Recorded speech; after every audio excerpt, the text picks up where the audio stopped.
I'm Eve Shepherd. I'm one of the finalists for the Emily Williamson statue. I wanted Emily to be in a stance where she looks strong and determined, yet gentle.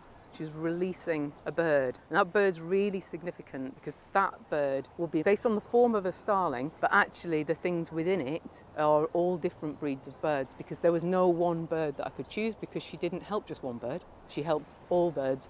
The dress is not really a dress, it's almost like a shelter. She's protecting these birds and their habitat within her dress. So you'll see various birds like the great crested grebe, which was endangered way back when Emily was alive, and then you go around the back and you've got the albatross, which is, critically endangered now.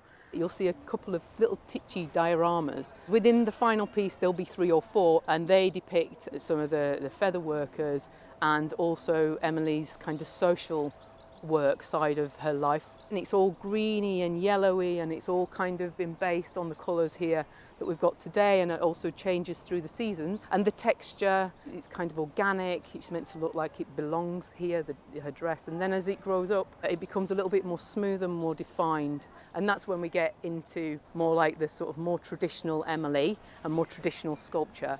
There's lots of details, and those details all tell stories.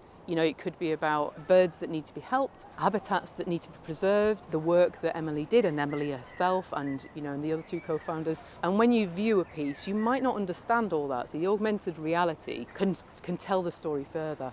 So you would scan your phone over the piece, and Emily might be talking to you, or the bird in her hand, for example, could be flying off, and then she could turn to talk to you. And it's an additional layer where you can tell more about the story. If you vote for this piece, what you're voting for really is a double whammy. You've got the commemoration of an amazing woman and an incredible set of women, actually, but an amazing society as well, and also acknowledging the work that she did and the work that the RSPB do, our need for conservation and our need for understanding how important nature is. It's a great education tool for all, I think, not just kids, but obviously it would hook potentially the younger generation in, for the older generations too.